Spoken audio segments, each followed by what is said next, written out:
Rows, an exercise that is a staple in every training program, and if you don't have them as a staple in your training program, you are doing something wrong.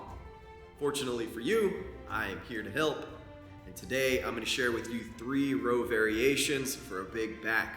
So if you want strong traps, lats, and rhomboids, these exercises are going to do just that. Mix these into your next training day, and it's guaranteed that these are going to be part of your rotation for a long time to come.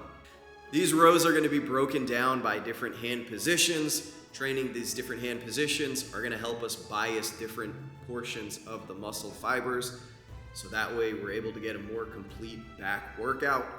And then on top of that, they're going to be broken down by muscle action as well. So your muscles have 3 distinct ways that they move: isometrically, concentrically, and eccentrically. So it's going to include different hand positions and the different muscle actions that our muscles actually move in. Isometrics are the first muscle action. This is where you're generating muscle tension or flexing the muscle, and the muscle length stays the same. I like to think of these like being an immovable object, so it's how strong you can resist moving from that position, meeting the resistance, whether it's internally or externally, with equal force. So in the case of isometrics, if I am rowing and I am holding this position here, just holding this end position of the row, my muscles in my back have to use the same amount of force to be able to keep this weight and this dumbbell and gravity from pulling me down to go drop it. So I have to use as much force in my muscles to be able to hold this position steady and strong. All right, the second muscle action we have is going to be the concentric muscle action. This is going to be where the muscle is shortening, and I like to call this your gas pedal. For rows, this is going to occur when you're pulling the weight towards you. It's having to overcome the resistance with greater force. And I like to call this your gas pedal because it requires you to generate more force during this muscle action to be able to move whatever it is you're trying to move, whether it's a weight, an object, a person, or yourself. The more force that you can generate during this movement, the faster that object is going to move. So if I'm rowing, I can row slow, where I'm just generating a little bit of force and tension to be able to control that, or the faster I pull, or the stronger and more force that I generate during this pull, the faster that object is going to move, right? So fast or slow, either way it's going. Finally, we have the third muscle action. These are going to be eccentrics. These are going to be your brakes. It's how well you can slow down and absorb force that's coming at you, or something like deceleration, how well you can slow down. For rows, this is going to be the lowering portion of the lift. So when I'm holding the row here, the weight and gravity wants to pull my arm down.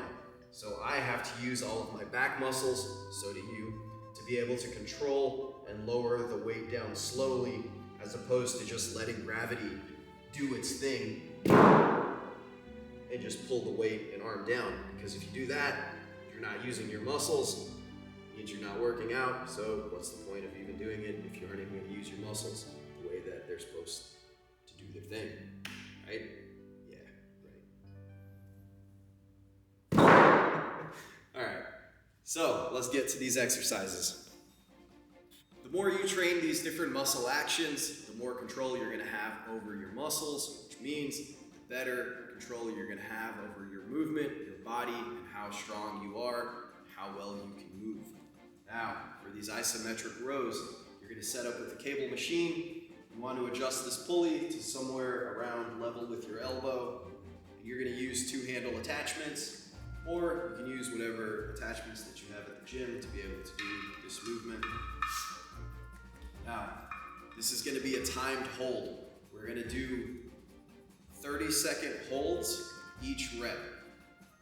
We're going to go 1 rep per set, followed by a 1-minute break.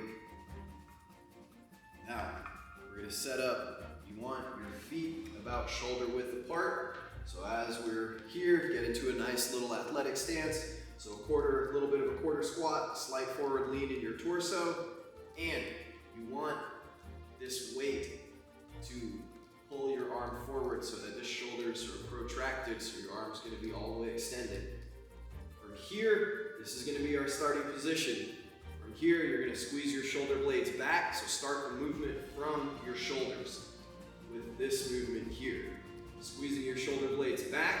So as I squeeze my shoulder blades back, I'm driving my elbows back as well, about a 45-degree angle or so, keeping this squeeze in my shoulder blades. This is gonna be where I'm holding for 30 seconds. You wanna keep all of this engagement the entire time throughout your back, squeezing those shoulder blades together. Your abs are gonna be engaged, driving your feet into the ground. 30-second hold here. After 30 seconds, you drop the weight and then go again after your 1 minute break. So 1 rep, 30-second hold, followed by a 1 minute break, 3 to 4 sets.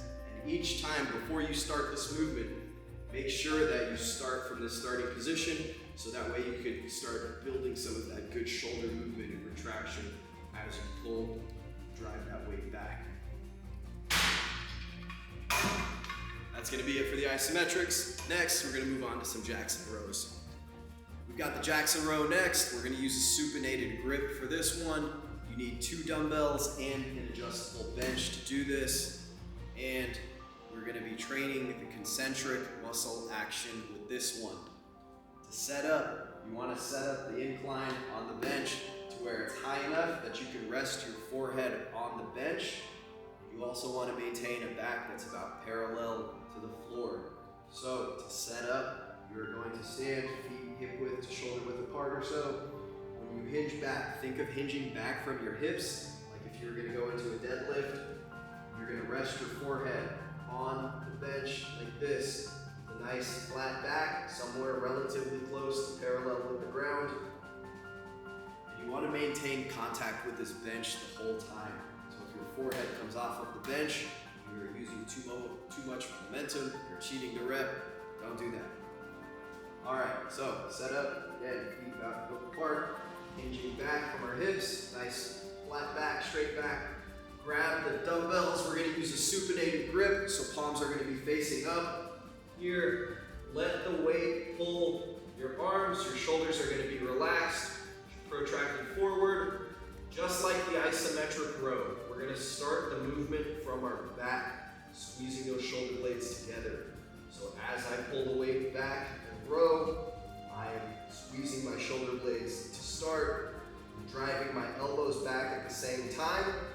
I am pulling my elbows about in line with my belly button.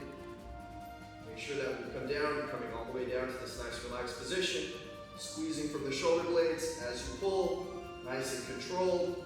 We're gonna go about 2 seconds up, 2 seconds down, 3 to 4 sets. Let's go 6 to 10 reps on that, followed by like a 1 to 2 minute break. And then let's move on to our next and last exercise. Finally, our last exercise of this video. We are moving on to a chest-supported row.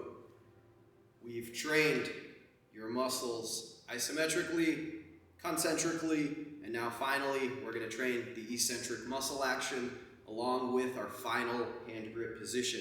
So we've gone overhand, underhand, now we're going to do this one as a neutral grip. Hopefully with this video, trying these different hand positions, you can feel the slight differences that each hand position makes relative to the muscles that you feel engaging. For this one, you're going to adjust the bench somewhere around a 45-degree angle or so, and we're going to get on the bench with our chest on the inclined portion of it. From here, grabbing your dumbbells with a neutral grip. Same idea, letting your arms kind of hang as you do this, but from here, when we do the row, we're driving back, squeezing your shoulder blades back. Same idea, pulling in line with the elbows, elbows in line with the belly button. 2-second hold here, and then we're gonna go 4 seconds down, working that eccentric portion of the muscle action. So squeezing the shoulder blades back, 2-second hold, 2, 3, 4. Again, arms, shoulders retract forward, squeezing from the back, pull, keep those shoulder blades squeezed here, 2-second hold, and then 4 seconds on the way down.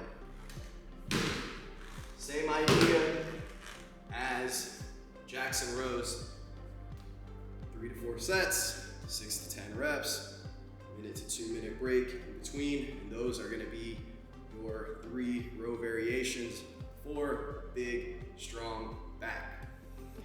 All right, so that's gonna be it for this video today. I've given you 3 row variations that you can use for your next back workout, while giving you those 3 different hand positions in each exercise so that you can get a more fuller back workout and a more complete back workout, because you're able to bias some of those different portions of the muscle fiber based on that hand position. And on top of that, you also have the 3 different muscle actions, the way that your muscles actually move, being that isometric, concentric, and eccentric muscle action. So not only are you going to get that more complete back workout using those different hand positions, you're also getting a more complete back workout because you're training your muscles in the way that they are actually meant to move. So that's it. If you have any questions, drop them down below. If you like the video, like, comment, subscribe, do all the things, and I will see y'all on the next one.